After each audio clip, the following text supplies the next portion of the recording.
Selamat pagi, perkenalkan nama saya Nika Sulistiani, NIM 180211126, A3D Farmasi Klinis. Pada kesempatan kali ini, saya akan menyampaikan mengenai peluang usaha di bidang farmasi. Yang pertama, saya akan menyampaikan latar belakang dalam penulisan makalah ini. Hal yang melatar belakangi penulisan makalah mengenai peluang usaha di bidang farmasi adalah mengenai perkembangan industri farmasi yang seiring berjalannya waktu akan semakin berkembang baik di ekonomi maupun di kesehatan. Industri farmasi tidak hanya fokus pada produksi atau jasa pada bagian obatan kimia. Industri farmasi juga dituntut untuk mengembangkan produk baik dari produk herbal, makanan, dan kosmetik.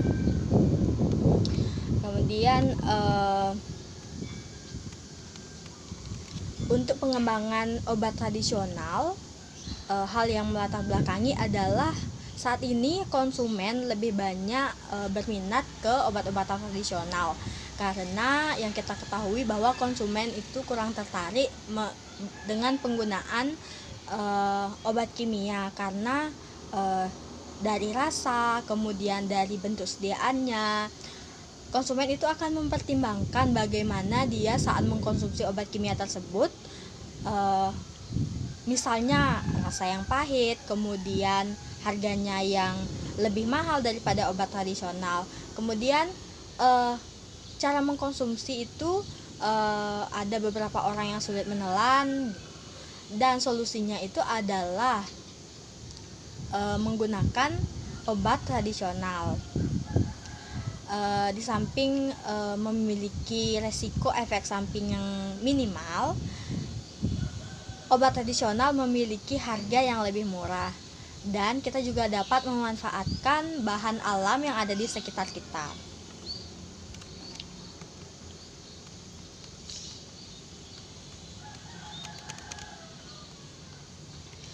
Kemudian sebagai penunjang untuk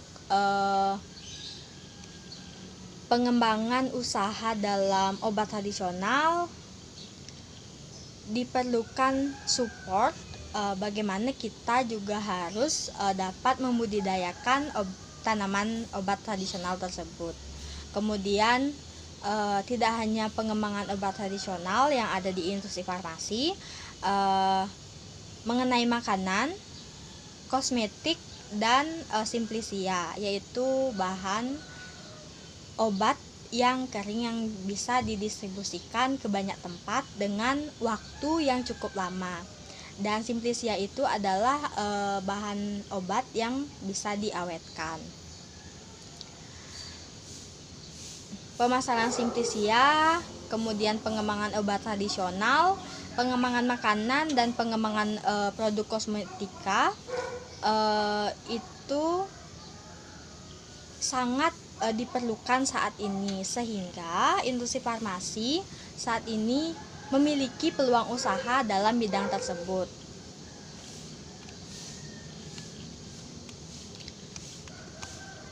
Saat ini konsumen saat memilih makanan dan memilih kosmetik itu sangat detail mengenai bahan yang digunakan, kemudian keamanan, mutu, dan efektivitas yang diberikan pada obat-obatan, makanan, dan kosmetika tersebut. Maka dari itu, seorang pengusaha dalam industri farmasi juga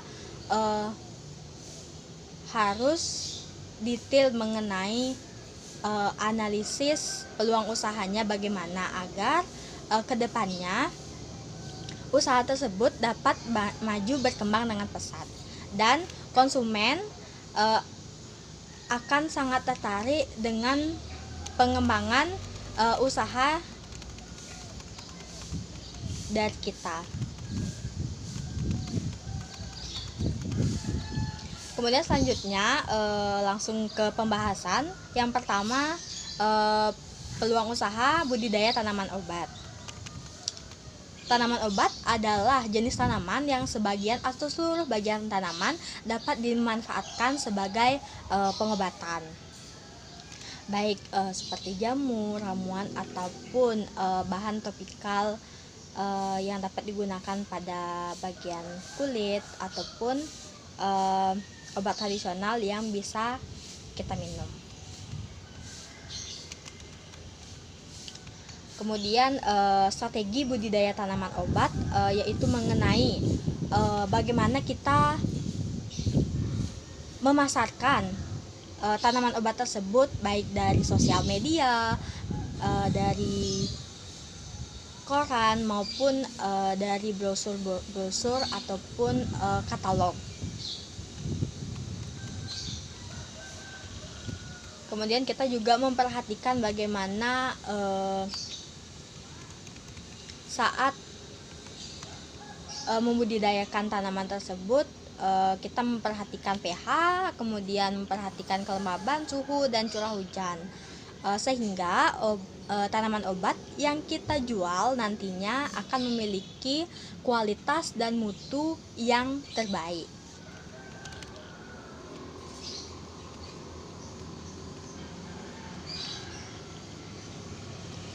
Kemudian selanjutnya itu adalah analisis SWOT di budidaya tanaman obat. Yang pertama itu adalah analisis kekuatan. Jadi wilayah atau tempat usaha budidaya tanaman obat itu memiliki potensi yang cukup besar untuk membudidayakan tanaman obat tersebut. Misalnya dari kualitas, kemudian tanaman obat yang mutunya terjamin, itu juga akan menjadi suatu kekuatan dalam membuka usaha budidaya tanaman obat. Kemudian di tempat kita membuka usaha tersebut juga harus didukung dengan adanya masyarakat atau UMKM atau kelompok pembudidaya tanaman obat yang mendukung, agar pada saat kita membudidayakan tanaman obat tersebut sebelum dijual kepada konsumen itu kita memiliki tanaman obat yang baik, kemudian dapat diminati oleh banyak konsumen.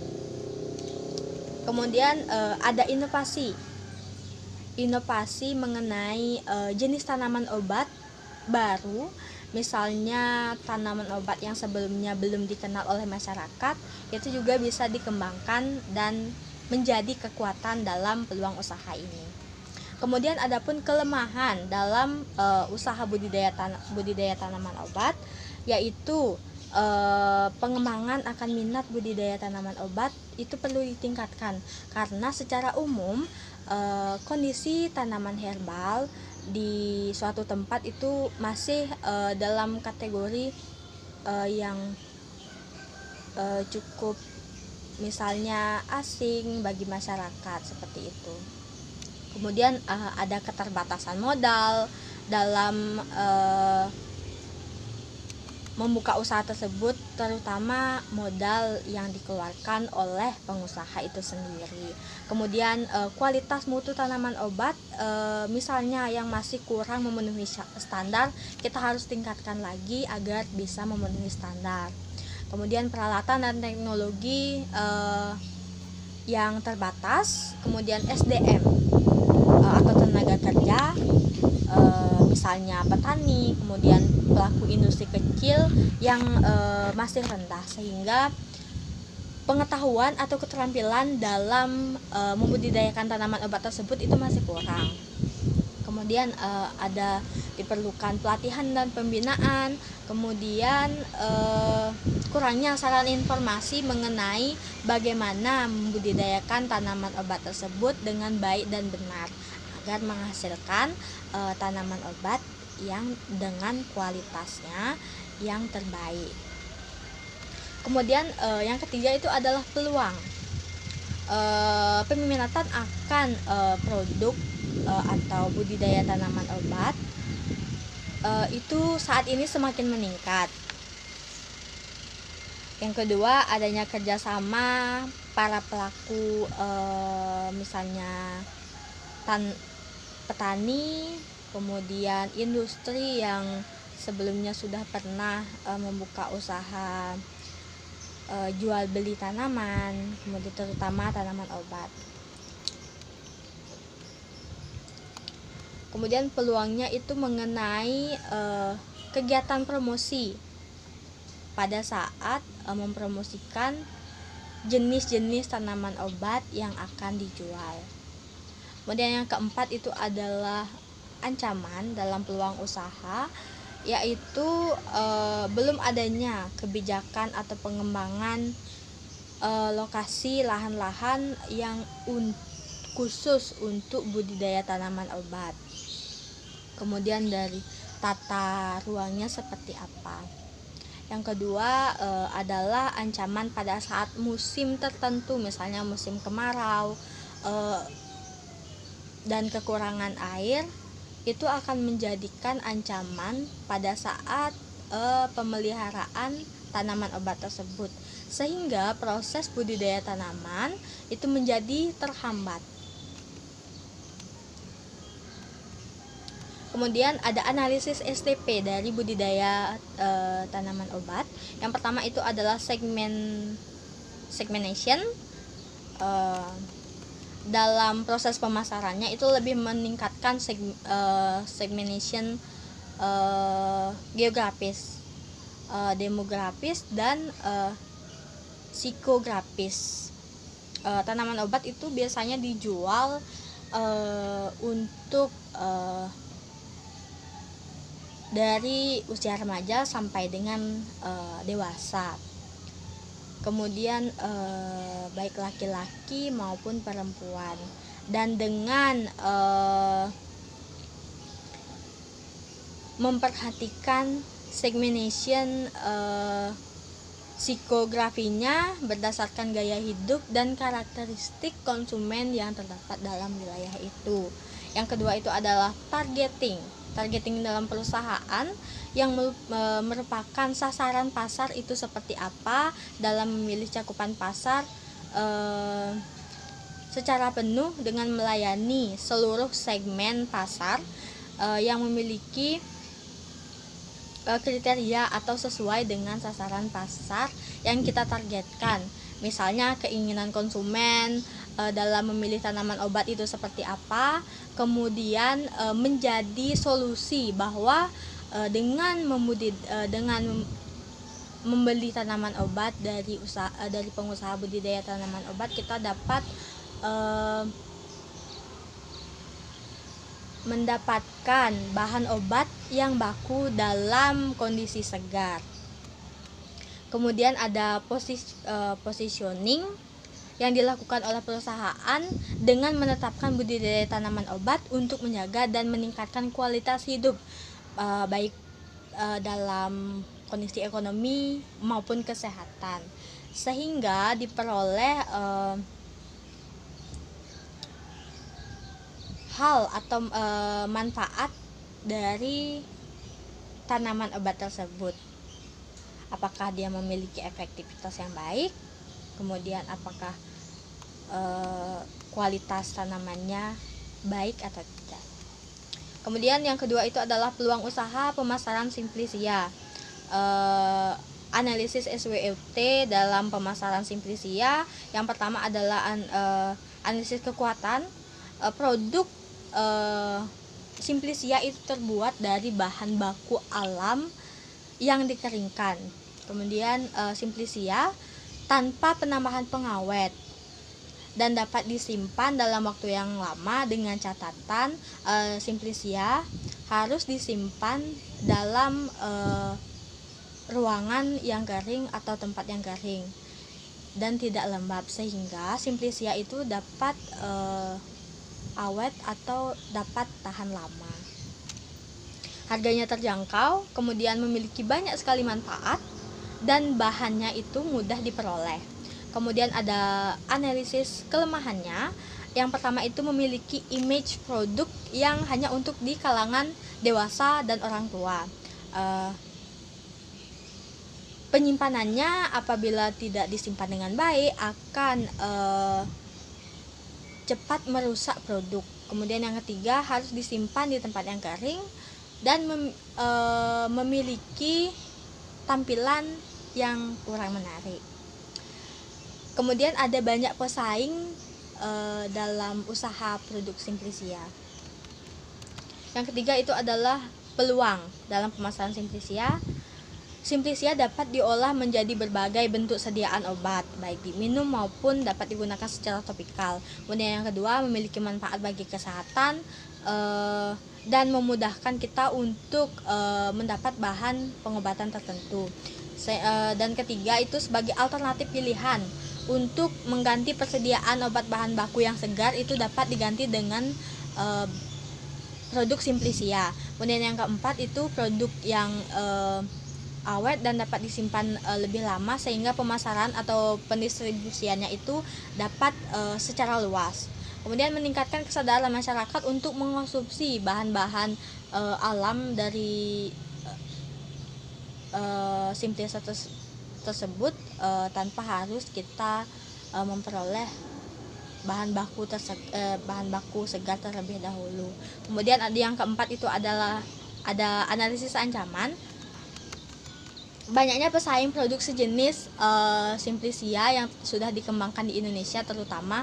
Terus yang kedua, produk Simplisia itu mudah ditiru baik dari segi tampilan maupun kemasannya, karena produk Simplisia itu memiliki warna yang jauh berbeda dari bahan baku atau bahan segarnya. Kemudian yang ketiga itu adalah tampilan produknya yang kurang menarik, sehingga itu dapat menjadi ancaman bagi pengusaha. Kemudian yang keempat, memiliki aroma dan warna yang kurang menarik dan kurangnya peminat, terutama di kalangan remaja. Peminatnya itu hanya orang dewasa dan orang tua. Kemudian ada analisis STP dalam pemasaran Simplisia.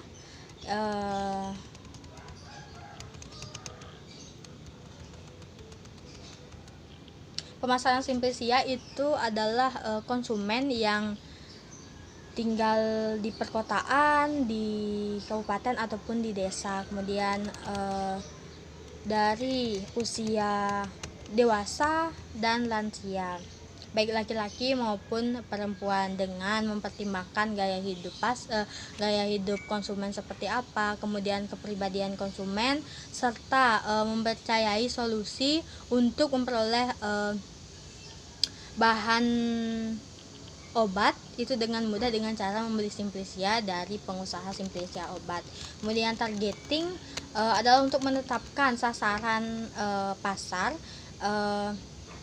produk Simplisia yang akan dipasarkan perusahaan untuk memenuhi kebutuhan dan keinginan konsumen, terutama menjaga kesehatan, meningkatkan kualitas hidup dan bagaimana memperoleh bahan obat dengan mudah dan dapat disimpan dalam waktu yang lama. Kemudian yang ketiga ada positioning yang dapat dilakukan oleh perusahaan, yaitu menjaga dan meningkatkan kualitas hidup masyarakat dengan bahan yang aman dan memiliki kualitas dan mutu yang terbaik, serta efektivitas pengobatan dari bahan Simplisia ini adalah efek yang terbaik. Kemudian selanjutnya adalah peluang usaha dalam pengembangan obat tradisional dengan analisis SWOT. Yang pertama itu adalah kekuatan bahan baku yang berlimpah untuk pembuatan obat tradisional. Kemudian kepercayaan masyarakat terhadap obat tradisional itu saat ini sangat dipercaya oleh masyarakat. Kemudian obat tradisional sudah dikenal secara turun-temurun dengan bahan alami tanpa campuran dari bahan kimia dan memiliki efek samping yang minimal dan hampir tidak ada efek samping dibandingkan dengan obat kimia lainnya. Kemudian kualitas pelayanan yang baik. Adapun kelemahan yang pertama adalah sebagian besar obat tradisional itu tidak memiliki izin produksi dan izin edar. belum ada kandungan yang pasti sesuai dengan uji laboratorium yang dilakukan. Kemudian efek samping dari penggunaan obat tradisional itu tidak terlabel, kadang memiliki efek yang minimal atau bahkan memiliki efek samping yang beresiko apabila penggunaannya itu berlebihan atau tidak sesuai dengan indikasi. Kemudian bentuk dan kemasan yang sangat sederhana dan rasanya kadang memiliki rasa yang pahit. Kemudian aromanya itu adalah aroma yang menyengat. Kemudian peluangnya adalah perubahan paradigma terhadap obat tradisional. Era pandemi saat ini menuntut kita untuk memanfaatkan obat tradisional. Kemudian pemasaran terpadu, inovasi dari obat tradisional, petani dan mitra itu menjadi home industry obat tradisional. Kemudian yang keempat itu ada ancaman persaingan dengan obat kimia, tuntutan daya beli masyarakat, kurangnya perhatian pemerintah dalam pengembangan industri obat tradisional.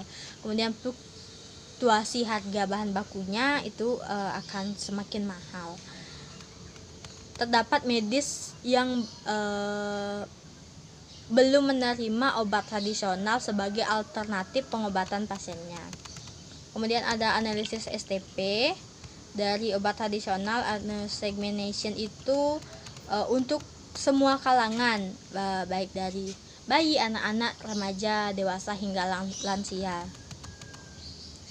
Targetnya adalah untuk menjaga kesehatan, meningkatkan kualitas hidup, dan memperoleh pengobatan tradisional yang aman dan memiliki minimal efek samping. Kemudian positioningnya adalah menetapkan produk obat tradisional untuk menjaga kesehatan, meningkatkan kualitas hidup dengan bahan yang aman, dengan mutu yang baik, dan efektivitasnya maksimal. Kemudian yang keempat adalah peluang usaha di bidang makanan. Analisis SWOT-nya dari analisis kekuatan memiliki kekuatan pada isu positif kesehatan dan lingkungan, membantu konsumen memiliki nilai kehidupan yaitu dengan kualitas hidup yang sehat, kemudian pesaing dalam usaha yang sama dalam industri makanan. Secara umum pada saat ini bisnis yang berpotensi lebih besar dan memiliki target yang jelas. Kemudian kekuatan usaha ini juga sangat jelas, yaitu memiliki nilai yang lebih pada makanan dan kaitannya dengan hidup yang lebih baik. Kemudian ada analisis kelemahannya, yaitu diperlukan ketekunan oleh wirausaha yang mengembangkan produk makanan mengingat banyak sekali pesaing yang memproduksi makanan saat ini. Kemudian baik dari respon masyarakat yang kita harus kreatif dalam kreatif dan inovatif dalam mengembangkan produk makanan. Kemudian ada peluangnya secara teknologi. Usaha makanan ini memerlukan fokus dan biaya yang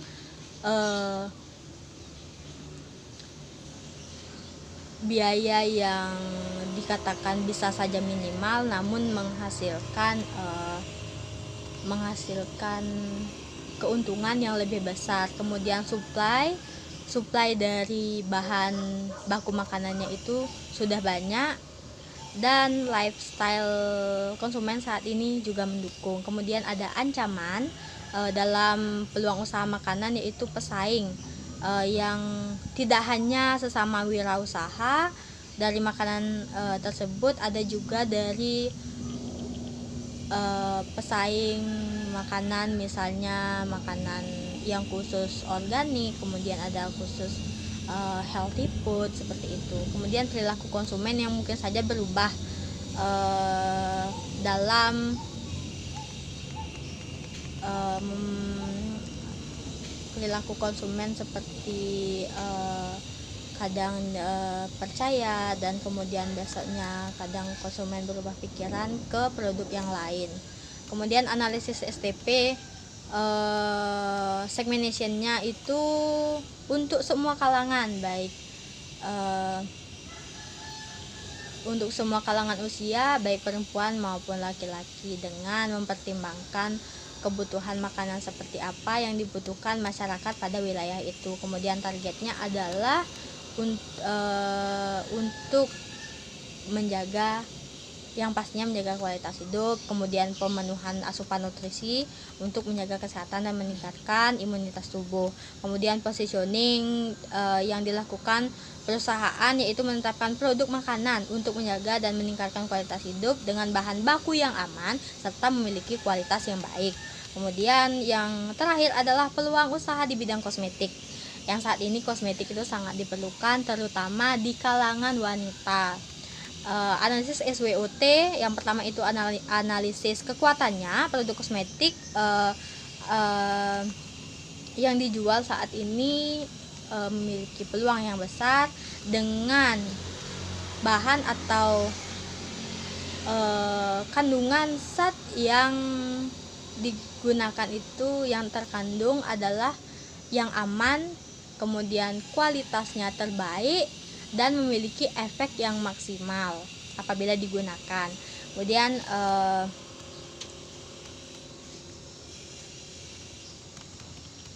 saat ini kosmetik sangat diperlukan. Untuk analisis kelemahan dalam produksi kosmetik adalah diperlukan manajemen atau pengaturan yang lebih besar sebelum memproduksi kosmetik tersebut mengenai bahan, kemudian SDM dalam produksi itu, kemudian ada kebersihannya, keamanannya, kemudian izin edar, izin produksi, dan uji klinisnya. Dan peluangnya adalah banyak, terutama di Indonesia ini yang memerlukan produk kosmetik.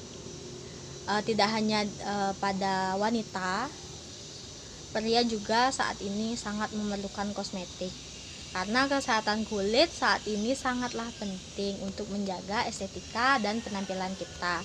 Kemudian analisis ancamannya adalah bagi perusahaan yang memerlukan modal yang cukup besar untuk menghasilkan produk yang berkualitas dan memiliki efektivitas serta kualitas yang baik. Kemudian ada analisis STP dalam peluang usaha di bidang kosmetik. Dari analisis segmentation-nya dimulai dari kalangan remaja kemudian dewasa. Dengan mempertimbangkan konsumen di wilayah tersebut, jenis kosmetik yang akan kita kembangkan itu seperti apa dan sesuai dengan kebutuhan konsumen pada saat ini, yang sesuai dengan wilayah, kemudian tempatnya, kemudian sesuai dengan kondisi perekonomiannya saat ini. Targetnya adalah untuk melayani seluruh konsumen yang membutuhkan kosmetik agar kita dapat memberikan kosmetik dengan kualitas yang baik dan memiliki efektivitas yang baik apabila digunakan pada konsumen, sehingga nantinya dapat menarik peminat atau menarik minat konsumen untuk selanjutnya tetap membeli produk kita. Kemudian positioningnya adalah perusahaan menetapkan produk dengan tetap mempertimbangkan bahan bakunya untuk kesehatan kulit tetap aman, kemudian kualitas dan mutunya tetap yang terbaik.